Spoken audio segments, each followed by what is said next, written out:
کہا جاتا ہے اسے چاند، محرم کا چاند جیسے ہی طلوع ہوتا ہے خبر آ کر دیتا ہے کہ وہ یہ دنیا کے لوگوں جان لو کہ اب عام لوگوں کے نہیں، حسین کے دن شروع ہونے والے ہیں۔ جیسے ہی اس چاند نے آ کر یہ اعلان کیا، یہ اعلان کرنا تھا، عزاداروں نے کالے لباس پہن لیے، ہر طرف سبیل نظر و نیاز کا اہتمام شروع ہو گیا۔ بھئی یہ سبیل، یہ نظر و نیاز کیا بتاتے ہیں ہمیں یہی بتاتے ہیں کہ بھائی سبیل کا مطلب کیا ہے؟ پلانا، پانی پلانا، یعنی پیاسے کی پیاس بجھانا۔ یعنی اس چھوٹے سے امام علیہ السلام کے بے جان سپاہی نے دنیا میں اس کرۂ ارض پر اتنا انقلاب برپا کر دیا ہے کہ مولا حسین علیہ السلام کا چاہنے والا لوگوں کو اپنی طرف بلا کر کہتا ہے کہ لوگوں یہ حسین کے دن ہے، آج سے کوئی بھی پیاسا نہیں رہے گا۔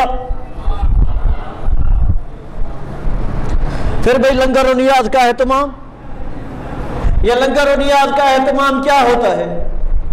یہی کہ ہر بندے کی خواہش ہے کہ آج سے کوئی بھی شخص بھوکا نہ سونے پائے، یعنی بھوک ہو، افلاس کا خاتمہ اگر ہو سکتا ہے تو یا وہ حسین مولا کی ذات کی وجہ سے یا حسین کے نام کی برکت سے۔ اچھا، پھر عزادار آتے ہیں، کالے کپڑے پہن لیتے ہیں۔ اگر دنیا میں کہیں پر کسی چیز پر اتفاق ہو سکتا ہے تو وہ فقط دو چیزیں ہیں، یا تو توحید کا نام ہے جس پر سارے لوگ متفق ہو سکتے ہیں، یا وہ نام حسین ہے۔ اچھا، یہ جو حسین مولا کا باب ہے، یہ جو حسین مولا کا نام ہے نا، وہ توحید کے باب سے زیادہ وسیع ہے، یہ وہ تک بات کی حد تک نہیں ہے۔ توحید کو ماننے والے، ان کا لباس جب وہ حج کے لیے جاتے ہیں تو ان کا لباس سفید ہوتا ہے، سب ایک ہی لباس میں، لیکن ان کی تعداد بہت تھوڑی۔ مولا حسین علیہ السلام کے نام پر جو شخص افراد آتے ہیں وہ کالا لباس پہنتے ہیں، ان کی تعداد کئی گنا زیادہ ہوتی ہے۔ یہ کیوں؟ اچھا، مولا حسین علیہ السلام کا ذکر کرنے کے لیے مسلم بھی مناتے ہیں، ہندو بھی مناتے ہیں، حتیٰ کہ کمیونسٹ حضرات بھی امام حسین علیہ السلام کا ذکر کرتے ہیں۔ یعنی انسانیت کو بلانا اگر کسی چیز، کسی ذات کے بس میں ہے تو وہ امام حسین علیہ السلام ہے۔ یہ کالا لباس کیوں پہنا جاتا ہے؟ بہت سارے رموز، بہت ساری حکمتیں ہیں، ان حکمتوں میں سے ایک حکمت کالے لباس کی یہ ہے کہ عزاداروں محرم آتے ہی کالا لباس پہن لو، اس سے دو فائدے ہوں گے۔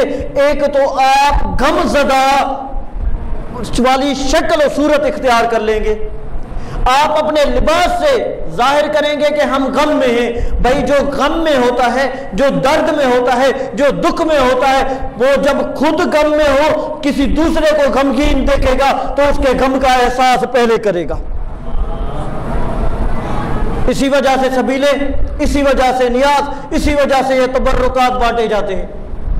اچھا، کالا لباس پہنو، کالا لباس، دوسری حکمت، بھئی حکمت یہ ہے کہ تم کالا لباس پہن لو، کیوں کہ کالا لباس انسان کے عیب چھپاتا ہے۔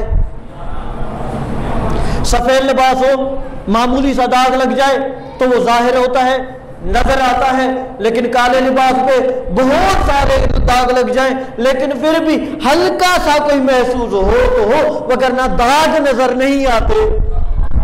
یعنی عیب چھپاتا ہے۔ مولا حسین علیہ السلام کے غم میں آپ نے کالا لباس پہن کر لوگوں کو بتا دیا کہ اے لوگوں، ہمیں آپ کے عیبوں سے غرض نہیں، جس طرح یہ کالا لباس کے عیب چھپاتا ہے، ہم بھی حسینی عیبوں پر پردہ ڈالتے ہیں۔ اچھا، پھر یہ کالا لباس ہم نے پہن لیا۔ کالا لباس کیوں میں؟ فرمایا کہ کالا لباس اس وجہ سے کہ امیر و غریب کا، غنی اور فقیر کا حقیقی معنی میں فرق ختم ہو جائے۔ کالا لباس کتنا ہی آپ استری کریں تو اس میں پھر بھی اکڑ نہیں آتی، غرور نہیں آتا۔ یا حسین مولا نے ہمیں نہیں بتایا کالا لباس پہنو تاکہ تم غرور کا، تکبر کا منہ کالا کر سکو؟ یعنی اس لباس کے ذریعے آپ اپنے اندر میں تبدیلی لے کر آئے۔ اور فرمایا کالا لباس پہنو۔ کالا لباس کیوں پہنے؟ کہا کہ کالا لباس اس وجہ سے پہنو تاکہ لوگوں کی محبت آپ کے دلوں میں پیدا ہو، آپ کسی کے عیب دیکھ کر اس سے نفرت کرنا شروع نہ ہو جائیں۔ کس طرح؟ کہا کہ جس طرح اگر لباس مختلف ہو، بھائی اگر ایک جیسا لباس ہو نا، ایک جیسی ثقافت ہو، ایک جیسی زبان ہو تو ان میں محبت از خود بڑھتی ہے، بجائے اس کے کہ اگر ایک جیسی زبان نہ ہو، ایک جیسا لباس نہ ہو۔ ہم زیارات پہ آتے ہیں نا بہت سارے مومنین، آپ اور ہم دور سے دیکھتے ہیں شلوار قمیص والا ہے تو تھوڑا بہت دل کو ہوتا ہے یار یہ ہمارے دیش سے آیا ہے، از خود اس کی محبت کی طرف بندہ کھچا چلا جاتا ہے۔ مولا حسین علیہ السلام کے عزادار کالا لباس پہنتے ہیں، کالا لباس پہن کر بتاتے ہیں کہ تم کسی بھی دیش کے باسی ہو، ہم سب آپس میں بھائی ہیں، ہم سب آپس میں ایک ہے۔ اور فرمایا کالا لباس پہنو، عزاداری میں کالا لباس پہنو۔ کیوں پہنو؟ اس وجہ سے کہ کالا لباس کی وجہ سے، جس طرح یہ لباس کی وجہ سے تم کسی سے، تاکہ تمہارے دل میں یہ پیدا ہو کہ کسی لباس کے وجہ سے کسی کو اہمیت نہیں دینی۔ جب سب کا لباس ایک ہوگا تو سب ایک ہیں۔ لباس کی بنیاد پر، یعنی شکل و صورت کی بنیاد پر، یعنی قوم و قبیلے کی بنیاد پر، یعنی اونچ و نیچ کے اعتبار سے کسی کو نہ ہی اہمیت دینی ہے، نہ ہی کسی کی تحقیر کرنی ہے۔ اچھا، صلوات پڑھیے آل محمد کی ذات پہ، اللہم صلی علی محمد۔ یہ حسین مولا کی عزاداری آ کر ہمیں بتاتی ہے، یعنی ایک یہ کالا لباس ہے، چاند نے آ کر اعلان کیا اور عملی طور پر ہم نے کیا کیا کہ حسینی رنگ میں رنگنا شروع ہو گئے۔ صبغت اللہ، جو صبغت اللہ حسین ہے حقیقت میں وہی صبغت اللہ ہے، ان دونوں میں کوئی فرق نہیں۔ جس طرح ہم کہتے ہیں کہ ولایت امیر المومنین ولایت اللہ ہے، اسی طرح صبغت الحسین ہی حقیقت میں صبغت اللہ ہے، اللہ کا رنگ ہے وہ۔ اچھا، پھر کیا کرتے ہیں؟ یہ عزاداری کا فلسفہ۔ عزاداری میں کیا کرتے ہیں کہ بھئی سینے پہ ہاتھ مارنا ہے، زبان سے یا حسین کہنا ہے، نوحے پڑھنے ہیں، مجلس پڑھنی ہے، سینے پہ ہاتھ مارنا ہے، زنجیر زنی کرنی ہے، خون نکالنا، اسی طرح ہے۔ یہ کیوں؟ کیا وجہ ہے کہ سینے پہ ہاتھ مارا جاتا ہے؟ کیا وجہ ہے کہ نوحے پڑے جاتے ہیں؟ کیا وجہ ہے کہ یہ عزاداری روڈوں پر، راستوں پر، گلیوں کو اور کوچوں میں کی جاتی ہے؟ تو یہ دیکھیں امام حسین علیہ السلام کی یہ جو عزاداری ہے اس میں دونوں پہلو پائے جاتے ہیں۔ ایک ہی وقت میں یہ عزاداری معصیت کو ختم کرتی ہے اور اسی وقت میں یہ نیکیوں کو فروغ دیتی ہے۔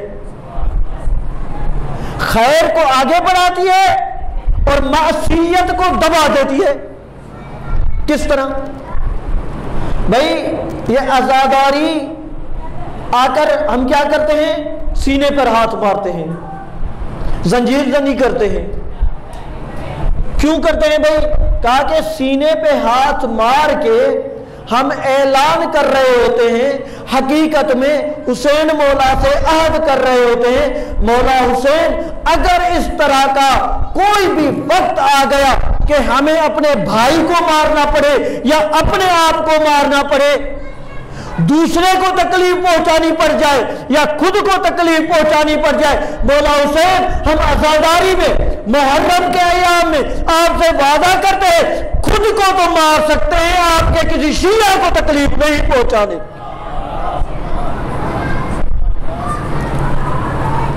یہ ہے عزاداری کا فلسفہ۔ یہ سینے پہ ہاتھ رکھ کے ہم اعلان کر رہے ہوتے ہیں۔ کم سے کم جو درجہ ہے، جو اپنا خون نکالتے ہیں، وہ تو اس سے بھی زیادہ عہد و پیمان امام حسین سے کر رہے ہوتے ہیں۔ یہ حقیقت میں عہد و پیمان ہے۔ اسی وجہ سے ہی کہا جاتا ہے نا کہ جو امام حسین علیہ السلام کے عزادار ہیں، حقیقت میں وہی امام مہدی کے انصار ہیں۔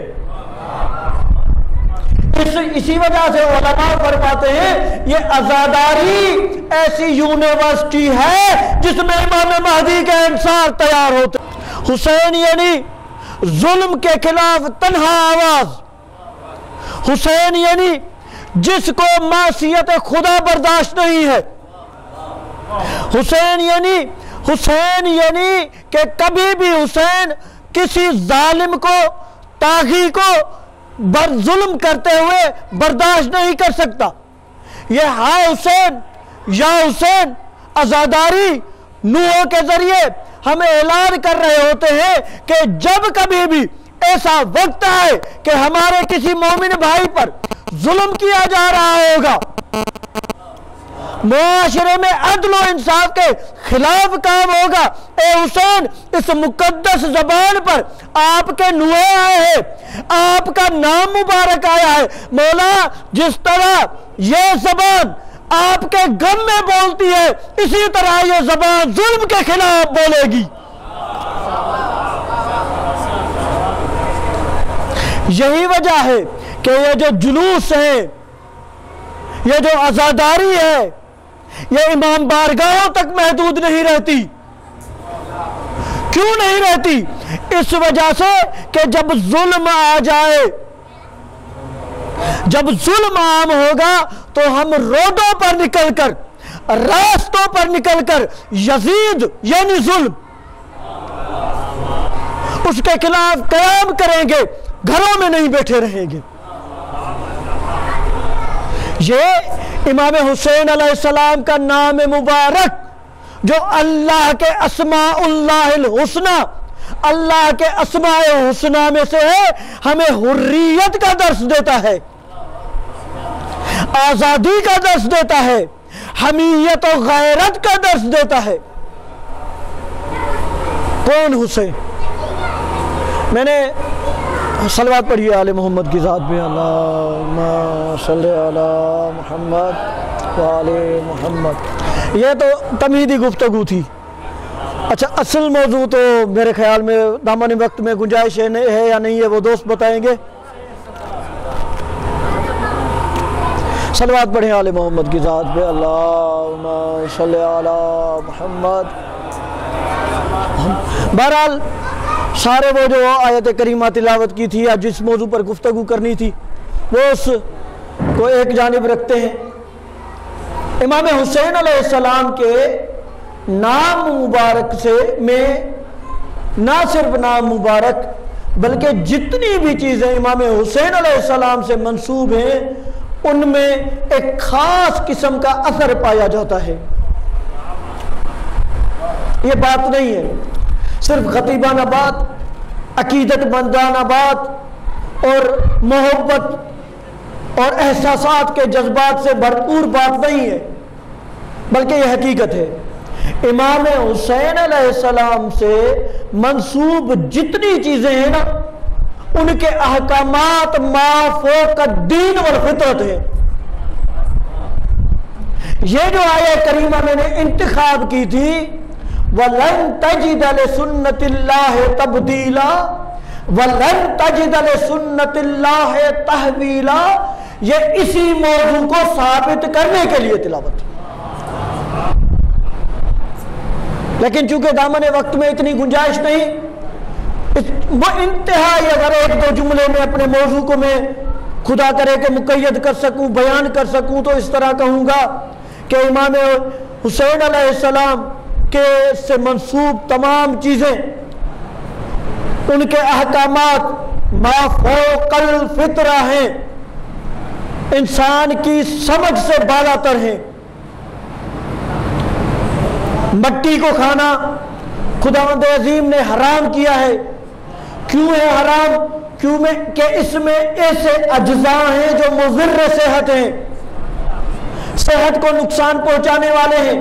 خداوند عظیم نے ہرگز بھی راضی نہیں ہے کہ یہ جسم جو خداوند عظیم کی امانت ہے ہمارے پاس، اس جسم کو نقصان پہنچائے. مٹی کھانا حرام. کیوں حرام؟ کیونکہ بدن کے لیے نقصان. لیکن میں قربان جاؤں، امام حسین علیہ السلام کی خاک شفا پر ہے تو مٹی، لیکن کھانے میں شفا ہے.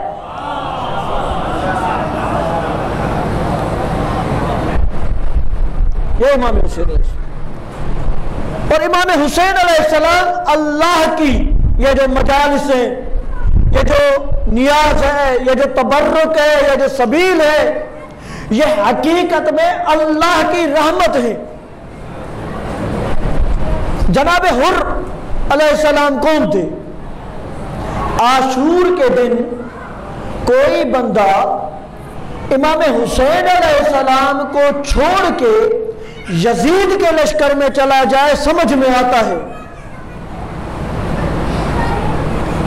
امام حسین کو چھوڑ کے یزید کے لشکر میں چلا جائے سمجھ میں آتا ہے، لیکن یزید کے لشکر سے امام حسین کی طرف آ جائے سمجھ سے بالا تر ہے. کیوں؟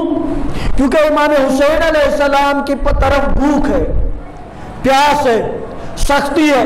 معلوم ہے کہ شہید ہونا ہے، معلوم ہے کہ خواتین نے اسیر ہونا ہے، اور دوسری طرف کیا ہے؟ پانی ہے، کھانا ہے، انعامات ہیں. اچھا چھوڑنے والا کوئی ایک عام فرد ہو، یزید کے لشکر کا کوئی معمولی سا سپاہی آ جائے تو بات پھر بھی ٹھیک ہے، یار ہے تو مشکل، اس کی بھی قربانی ہے، لیکن کم. حر جیسا بندہ، حر جیسا شخص جو سپہ سالار ہے. عمر صاحب نے کیا کہا تھا جب پہلا تیر چلایا تھا؟ تو یہی کہا تھا کہ لوگوں گواہ رہنا، یزید کے سامنے گواہی دینا، ابن زیاد کے سامنے گواہی دینا کہ حسین کی طرف پہلا تیر میں نے پھینکا ہے. کیوں کہہ رہا تھا؟ تاکہ یزید سے انعام حاصل کر سکے. اور حر کون ہے؟ اگر فقط پہلے تیر پھینکنے کی وجہ سے عمر سعد کو انعام ملنے کی اتنی امید ہے تو حر تو یزید کے سامنے کہہ سکتا تھا، اے یزید میں وہ ہوں جو حسین کو کربلا میں لے کر آیا تھا. یہ جو شمر ذل جوشن ہے، یہ جو عمر سعد ہے، یہ جو حرملا ہے، یہ سب کے سب کربلا میں آئے ہیں. کس کے کہنے پر آئے ہیں؟ مقام ذو حشم سے حر کو حر لے کر آیا تھا امام حسین علیہ السلام کو کربلا کے میدان میں. تو حر کو اتنے زیادہ انعام ملنے کی امید تھی. اچھا کون حر؟ 7ویں والے دن جب فیصلہ ہوا ہے کہ اہل بیت رسول پر پانی بند کرنا ہے تو اس فیصلے میں حر شامل ہے. عمر سعد نے 9ویں کے دن پہلا تیر پھینکا ہے، اس میں شامل ہے. یعنی 10ویں کے دن سے پہلے جتنے بھی جرائم آپ تصور کر سکتے ہیں ان سب میں حر شامل ہے. اور کون حر؟ وہ حر جس نے سیدہ زینب عالیہ کو رلایا۔ جب امام حسین علیہ السلام گھوڑے پر سوار ہو کر آ رہے تھے تو یہی حر تھا جس نے آ کر امام حسین علیہ السلام کے گھوڑے مبارک کی لگام کو پکڑا تھا کہ حسین اب آگے آپ نہیں جا سکتے، اب تک آپ کی مرضی تھی، اس سے آگے آپ جہاں پر جائیں گے میری مرضی ہوگی۔ سیدہ زینب عالیہ نے سنا کہ شور ہے۔ کس چیز کا شور ہے؟ معلوم کروایا تو بتایا گیا کہ کوئی ایک جرنیل ہے، فوج کا سپہ سالار ہے، اس کے ساتھ بہت بڑی فوج ہے، جو چاہتا ہے کہ امام حسین اب کوفہ نہیں جائیں گے۔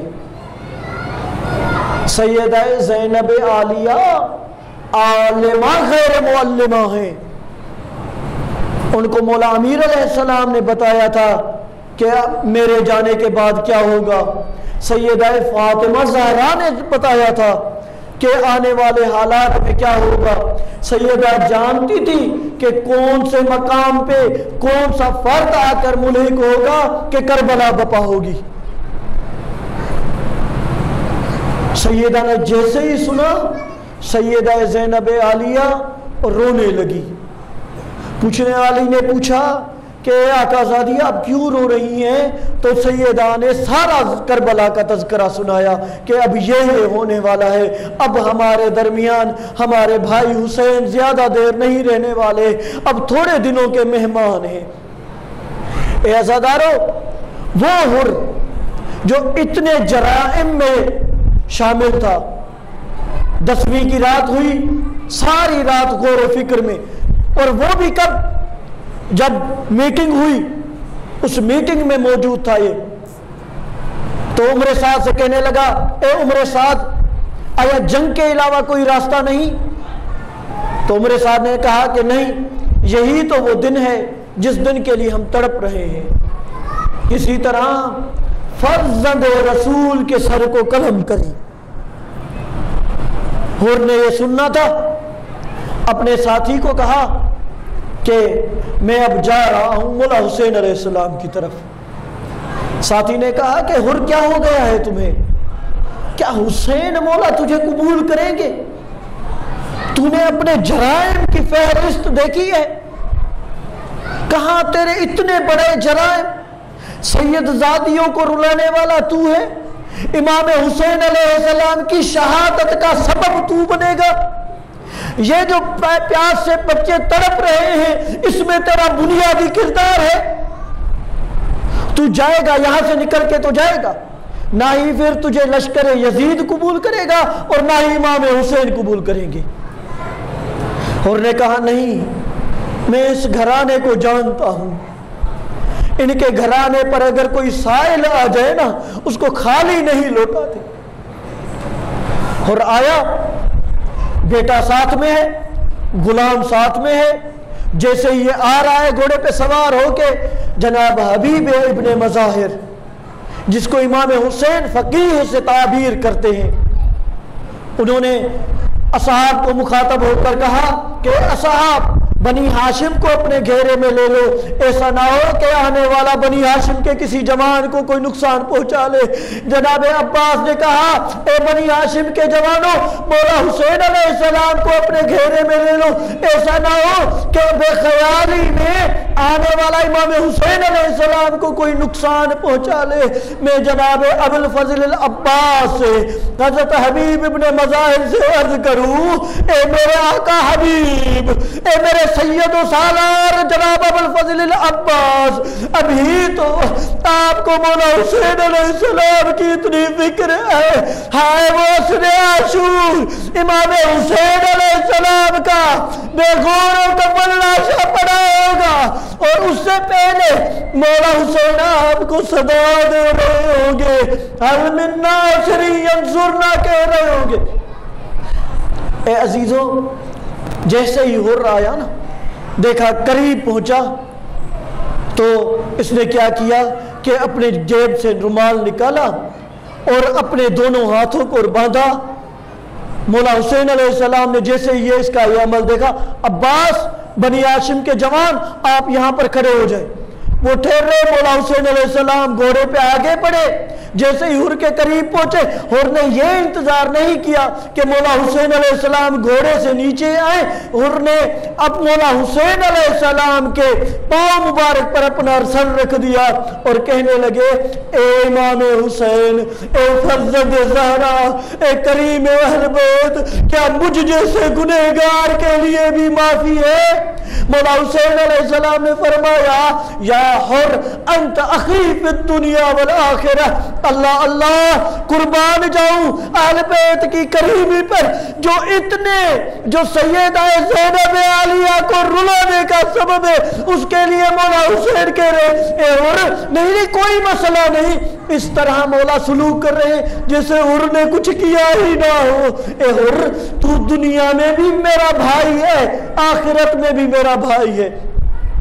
جیسے یہ سننا تھا نا، حر نے کہا، مولا مجھے آپ شرمندہ نہیں کرے، میں تو آپ خادم ہوں، مولا میں چاہتا ہوں کہ یہ جو مجھ پہ داغ ہے کہ میں نے اہل بیت کو رلایا ہے، خود سے مٹانا چاہتا ہوں۔ حر کس طرح؟ مولا مجھے اجازت دیں کہ میں آپ پر قربان ہو جاؤں۔ مولا نے کہا، حر میں آپ کو اس وجہ سے بھی نہیں روک رہا کہ جب تم دشمن بن کر آئے تھے تو میں نے تجھے بھی پانی پلایا تھا، تیرے گھوڑوں کو بھی پانی پلایا تھا، اور غربت کا عالم ہے، اس وقت آئے ہو کہ ایک جام بھی پانی کا میں تمہاری خدمت میں پیش نہیں کر سکتا۔ نہیں مولا مجھے اجازت دے، لیکن میں چاہتا ہوں کہ جتنا بڑا میں نے جرم کیا ہے نا، اس کا معمولی سا حصہ چکاؤں۔ کس طرح؟